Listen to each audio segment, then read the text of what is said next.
함께 읽겠습니다. 지혜로운 자는 위로 향한 생명길로 말미암음으로 그 아래에 있는 수호를 떠나게 되느니라. 아멘. 잠언 15장 22절부터 24절까지 본문입니다. 위로 향한 생명길, 위로 향한 생명길이라는 말씀의 제목입니다. 24절에 나와 있는데요. 24절 말씀을 보면 지혜로운 자는 위로 향한 생명길로 말미암음으로 그 아래에 있는 수호를 떠나게 된다, 이렇게 기록하고 있습니다. 자, 위로 향한 것, 아래에 있는 것, 이렇게 각각 우리 가운데 설명하는데요. 성경에서 위, 어디를 가리키는 말일까요? 위, 하늘을 가리키는 말이고, 아래는 땅을 가리키는 말이 되겠죠. 왜 하늘과 땅을 말하느냐? 하늘은 하나님을 상징하는 것이었고, 땅은 우리를 상징하는 것이었죠. 그래서 하늘의 일을 땅에 이루는 것이 바로 하나님이 감당하시는 사역이었다. 이것이 창세기 1장 1절로 설명하고 있습니다. 창세기 1장 1절에 보면 태초에 하나님이 천지를 창조하시느니라. 자, 하나님께서 하늘과 땅을 창조하셨는데, 이 하늘과 땅이라는 것은 그 하늘의 것을 땅에 이루게 하시겠다라는 의도로 우리 가운데 가르쳐 주셨죠.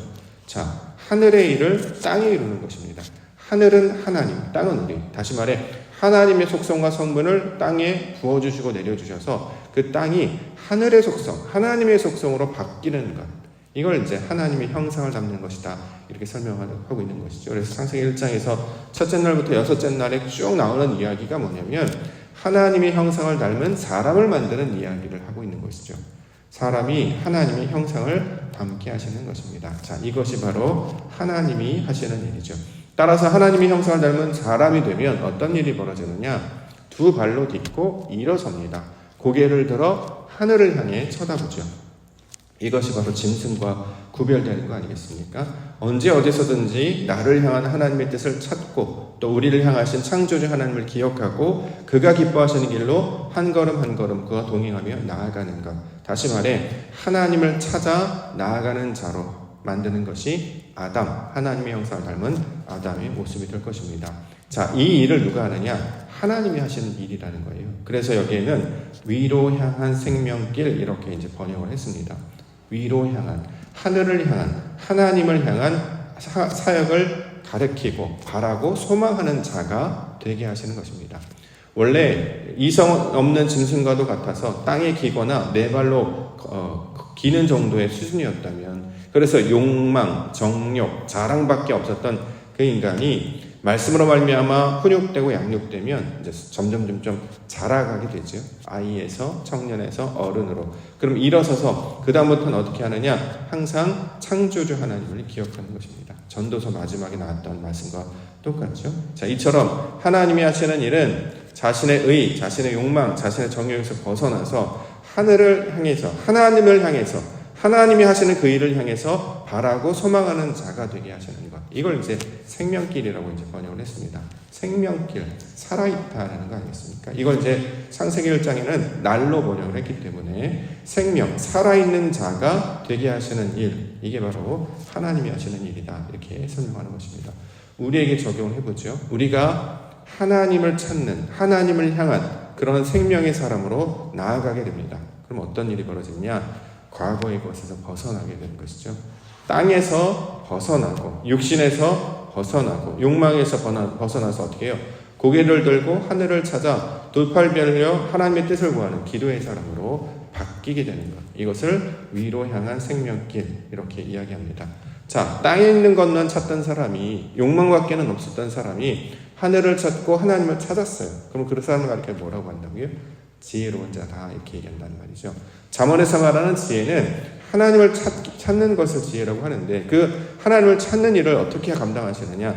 하나님께서 우리에게 늘 보여주시고 가르쳐주시고 안내해주셨어요. 다만 우리가 눈이 어두워서, 귀가 막혀서, 가슴이 답답하여서 알지 못하고 있단 말이죠. 그런데 이 땅 가운데 아들로 오신 독생자 그리스도 예수께서 우리에게 하나님의 뜻을 알려주시고 지식을 전하여 주시고 가르쳐 주셔서 그 뜻이 무엇인지를 알게 해주셨습니다.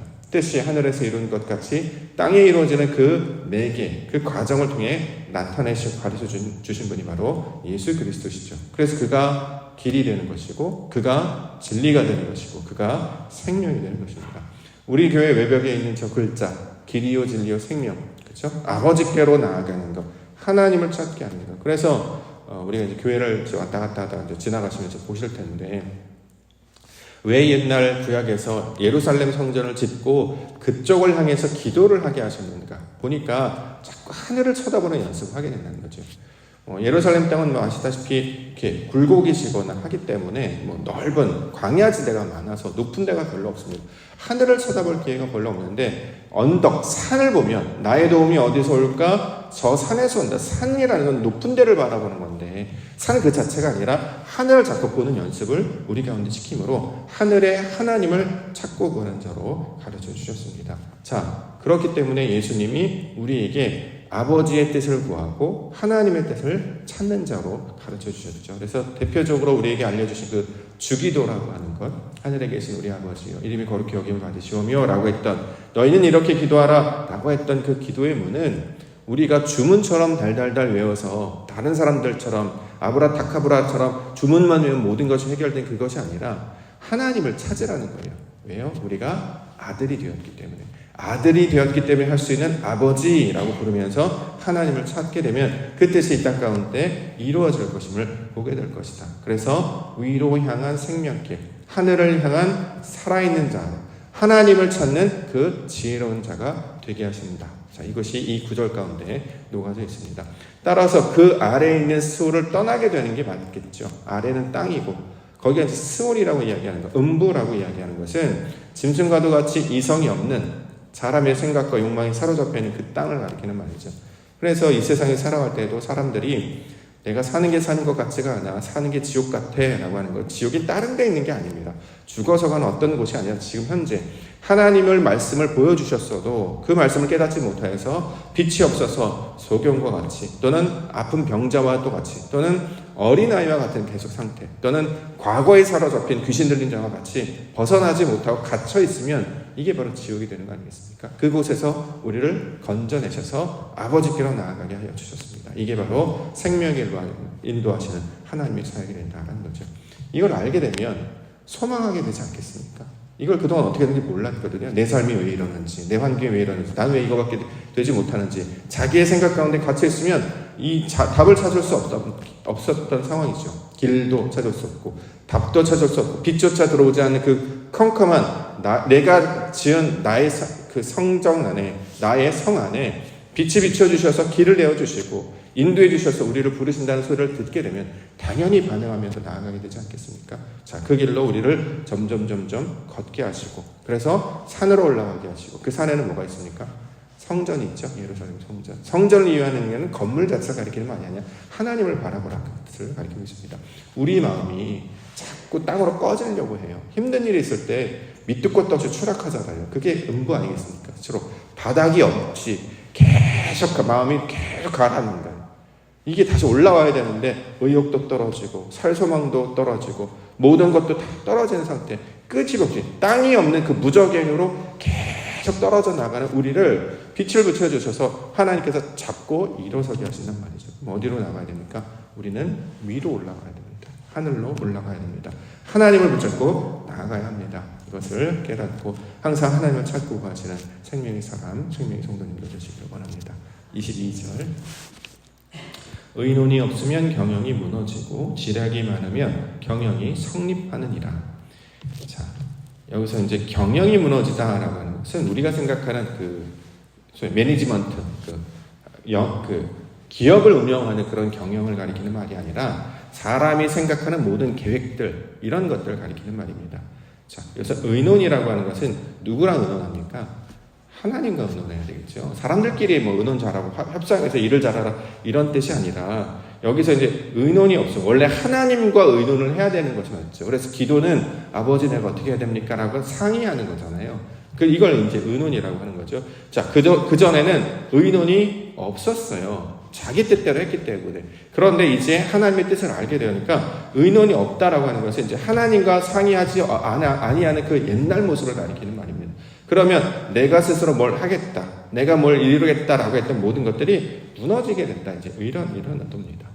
하나님의 뜻이 내 안에 들어와서 아버지의 뜻을 발견하게 되므로 이게 바로 하나님의 뜻이었고요. 내가 이렇게 살아야지, 오늘 창고를 재야지, 먹을 것이 많은. 그런데 그게 무익한 일이 되어버리는 거예요. 그렇죠? 내가 뭘 어떻게 하겠다라고 했던 내 스스로 하나님의 뜻은 알지 못하고 아버지 원하는 바는 깨닫지 못하고 내 스스로 행했던 그런 것들이 지혜를 깨닫고 나니까 필요가 없어졌구나 라는 것을 가리키는 말입니다. 지략이 많으면 경영이 성립한다. 여기서 이제 지략이라고 하는 것, 사람의 지혜를 가리키는 말이 아니라 하나님께서 내게 가르쳐 주시는 그 말씀으로 말미암아 깨닫는 진리를 가리키는 말입니다. 내 안에 하나님을 아는 지식이 점점 쌓여지죠. 그러면 비로소 아버지의 길, 하나님의 집이 온전히 세워지게 될 것이다. 노아를 통해서 방주가 어떻게 지어져야 되는지를 보여주셨고, 예루살렘 가운데 성전이 어떻게 지어지는지를 보여주셨어요. 우리도 예루살렘 성전을 짓는 거잖아요. 우리가 성전이 되어가는 과정이기 때문에 옛 성전은 건물 성전이었다면 새 예루살렘 성전은 우리 안에 거하실 하나님의 말씀으로 말미암아 새롭게 지어져가는 우리를 가리키는 말이잖아요. 자, 이것이 세워지려면 하나님의 일, 아버지께서 우리 가운데 주셔서 아멘으로 반응했을 때 나타난 그 재료들이 많아져야 온전히 세워지게 되는 것이다. 자, 지금 이렇게 설명하고 있는 것입니다. 바로 다음에 잠언 16장 1절에 보면 마음의 경영은 사람에게 있어도 말의 응답은 여호와께로부터 나온다. 이렇게 이제 설명을 하죠. 그렇죠? 마음의 경영, 사람이 뭔 생각을 할지라도 그 일을 이루시는 분은 누구십니까? 하나님이시다. 16장 9절에는 더 명확하게 설명합니다. 사람이 마음으로 자기의 길을 계획할지라도 그의 걸음을 인도하시는 이 여호와시냐. 이걸 점점 깨달아 알아가는 거예요. 지혜 없던 자가 점점 지혜가 이렇게 되는 거구나. 그래서 신앙생활을 해보면 점점 깨닫죠. 이게 사람의 뜻대로 안 되는구나. 우리가 그렇게 원한다고 해서 되어지는 게 아니고, 내가 계획한다고 되는 게 아니고 하나님이 이루셔야 되는 것이구나 라고 하면서 자기의 생각을 점점 내려놓고 하나님이 보여주시고 가르쳐주신 그 길로 나아가도록 마음을 맞추고 뜻을 맞추고 손과 발을 맞추며 나아가게 된다. 그래서 하나님이 하시는 그 말씀에 반응하여 순종하며 나아갈 때 아버지의 집을 이루게 될 것이다. 자, 이렇게 말씀하고 있습니다. 그러면 우리에게 적용하면 신앙 가운데 연륜이 쌓이고 신앙의 깊이가 깊어질수록 하는 일이 뭐냐면 자꾸 자기 생각을 내려놓습니다. 이런 일을 하면 어떨까요? 딱 그러면 교회 이제 어르신들이 다 한마디씩 다 하세요. 그건 그렇게 하는 게 아니고 이렇게 하는 거예요. 예를 들어서 이제 우리 백제국은 아기를 들고 안고 한번 나가보십시오. 그러면 할머니들이 추워 어쩌고 한마디씩 다 하시죠. 교회도 어떤 일을 하려고 하면 한마디씩 다 거두세요. 왜냐하면 경험들이 있으시기 때문에. 그런데 그런 생각들 자꾸 내려놓으라는 거예요. 그건 옛날에 있었던 일이고 하나님이 하시는 일은 아버지 때로 닿기 때문에 자신 생각을 자꾸 내려놓아요. 그래서 이 말을 많이 하는, 그러니까 잔소리하는 입술에서 기도하는 입술로 바뀌어지게 됩니다. 아버지께서 이루실 줄 믿습니다. 그리고 신앙이 깊으신 분은 뭐라고 그래요? 뭘 해볼게요. 그러면 그렇게 하면 안 돼. 그건 이게 맞고 저게 맞고 이렇게 아니라 그래, 하나님이 하실 거야. 하나님이 하실 거야 라는 것은 그 사람의 마음이 아버지께 닿아 있다면 하나님께서 계속 감동을 주셔서 그 일로 이끄실 것이고, 때에 따라서 그 길이 아니면 막아섰을 것이고, 길이 보이지 않는다면 열려주실 것이다. 다 하나님이 하시는 것이기 때문에 네가 마음을 먹었다면 기도를 통해서 하나님의 빛을 찾아 나아가 보렴. 그러면 그 빛을 인도하시는 하나님을 만나게 될 것이고, 그것 가운데 역사에서 하나님을 경험하게 되므로 이 과정을 통해 하나님을 아는 지식이 하나 더 생기게 될 거야. 일이 잘 될 수도 있어. 근데 잘못될 수도 있다. 근데 중요한 건 뭐예요? 선을 이루실 것이란 말이죠. 이래서 하나님께서 우리 가운데 인도하셔서 그걸 깨닫는 것이 인생 가운데 감당해야 될 신앙의 내용이다라는 것이죠. 그래서 어른들은 괜찮아, 해봐. 대신 내가 기도할게. 힘이 부족하면 내가 힘을 도울 것이고, 나중에 도움이 필요하면 도움이 될 것이고, 때에 따라서 집안의 그 재산을 가지고 나갔던 둘째 아들처럼 망할 수도 있습니다. 근데 중요한 게 뭐냐? 망한 걸 두려워하는 게 아니라 그래서 돌아왔다는 게 중요한 거잖아요. 아들이 망했어요? 아버지는 그걸 몰랐을까요? 아들이 재산 들고 나간다 그러면 걔가 성공할 거라고 기대를 했을까요? 아니요. 망할 걸 알고 계셨음에도 불구하고 대가를 치르게 하심으로 말미암아 중요한 건 그래서 아버지의 사랑과 은혜가 무엇인지를 깨달으면 그것으로 충분하다는 거죠. 우리도 이 세상 가운데 보냄을 받은 이유는 이 세상 가운데 또 업적을 이루어서 교회를 세우고 선교를 이루고 업적난 이런 일을 하라는 게 아니라 하나님께 돌아오라. 이거 아버지를 기억하라. 이게 이제 목적 아니겠습니까? 그걸 가르쳐서 위에 있는 것을 찾는다. 그것이 바로 생명의 길이다 라고 말씀하는 것이죠. 23절 사람이 그 입의 대답으로 말미암아 기쁨을 얻나니 때에 맞는 말이 얼마나 아름다운고. 이 구절은 뭐 우리가 일상적으로 늘 사용하는 말이죠. 아름다운 말, 때에 따라 맞는 말을 할 때 얼마나 기분이 좋냐. 이건 뭐 대화를 통해서도 깨달을 수 있는 말입니다만, 자, 여기서 가르치는 말은 하나님이 가르쳐 준 그것을 우리의 입술로 발음하기 시작하면 이걸 하나님이 기뻐하신다, 이 뜻이죠. 하나님의 뜻이 무엇인지를 알아서 하나님이 하시는 큰 일을 말하게 되는 거예요. 이게 사도행전 2장에 나오는 성령의 역사가 나타난 다음에 오순절에 보였던 그 제자들이 하나님의 큰 일을 말한다라고 할 때 바로 이것을 가리키는 말이죠. 작은 일은 사람의 일을 말하는 걸 작은 일이라고 하고, 큰 일이라고 하는 건 하나님의 일을 말하는 걸 큰 일이라고 합니다. 사람이 자기밖에 몰라서 나는 이렇게 살았고 정욕과 자랑과 이런 것밖에 없던 사람이 어느 날 그런 이야기를 하나도 하지 않냐고, 하나님이 하셨어요. 하나님이 하시는 것입니다. 하나님께서 우리에게 주신 소망이 이런 것입니다 라고 하나님의 일을 말하기 시작합니다. 그러면 얼마나 우리 아버지 하나님이 기뻐하실까요? 때에 맞는 말, 아이 때 해야 하는 말, 청년의 때 해야 하는 말, 어른의 때 해야 하는 말이 다 성숙도를 나타내는 것처럼 신앙도 하나님을 아는 지경 가운데 나타나는 자들은 처음에는 아니 싫어 하다가 점점 믿음이 깊어지면 어떻게 해요? 이해로 바뀌죠. 아멘으로 바뀌죠. 왜요? 내가 감당하는 게 아니라 하나님이 하실 것을 믿고 깨닫고 그것을 나아가게 되기 때문입니다. 이걸 때에 따라 맞는 말, 그래서 이것을 아름다운 말이다 이렇게 이야기합니다. 속사람이 변화되면 가장 먼저 나타나는 것이 뭐 눈빛, 얼굴, 표정 뭐 이런 것이 있겠습니다만, 성경에서는 말이 달라진다 이렇게 얘기하거든요. 왜냐하면 말이 세상에 쓸데없는 그 어떤 잡담, 죽어있는 말, 헛된 말을 하는 것이 아니라, 남의 이야기를 하는 것이 아니라 하나님께서 내게 가르쳐준 그 깨달음, 5마디 말로 하는 그 깨달음의 말로 말하기 시작하기 때문에 이걸 기쁨의 말이다, 즐거운 말이다 이렇게 이야기한다는 거죠. 우리가 적용해보면 각기 자기 소견에 오른 대로 자신의 경험대로 자신의 방식대로 말했던 사람들이 하나님이 하실 줄 믿습니다. 아멘 주 예수여 오시옵소서 라고 고백하는 자가 되면 이게 바로 때에 따라 맞는 말을 하는 사람. 아들이 아버지의 말을 배워서 아버지의 말을 하기 시작해요. 이걸 모국어라고 하잖아요. 단순히 우리가 이 세상을 살아가는 그런 언어, 랭귀지만이 아니라 이 세상을 우리가 살아가는 하나님의 사람들이 교회를 다니거나 세상을 살아갈 때 현상만 바라보지 않고 또 보이는 대로 말하지 않고 그 이면에 나타난 하나님의 뜻을 말하게 될 때 이게 바로 이제 때에 따라 맞는 말이다 하는 것이죠. 그래서 믿음의 사람들은 항상 그런 이야기합니다. 하나님이 우리와 함께 하십니다. 하나님이 감당케 해주실 줄 믿습니다. 그러니까 사람에게 소망이 생기는 겁니다. 자녀가 내 뜻대로 진행되지 않아요. 걱정과 근심 가운데 있죠. 근데 우리는 자녀를 바라보면 안 되고 그 자녀를 사랑하시는 하나님을 바라보셔야 됩니다. 그가 붙드실 때 흔들리지 않게 될 것이고 그가 이 땅 가운데 생명으로 보내셨기 때문에 지켜주시고 인도해 주실 줄 믿습니다. 우리가 지난주 봤던 왕의 신하의 아들이 죽어가고 있을 때 너의 아들이 살아있다라고 했던 그 배경은 아버지가 예수님께 나와서 구했을 때 아니겠습니까?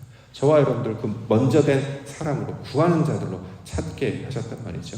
우리가 주님 앞에 간절히 부르짖고 나아갈 때 내 아들이 살아있다. 자녀뿐만이 아니라 우리 가족도 우리 교회도 하나님께서 살아있음을 증거하시고 보게 해 주실 줄 믿습니다. 이것을 고백하며 기도 가운데 나아가시면 하늘의 이름을 구하시는 성도님들 되시기를 주의 이름으로 축원합니다.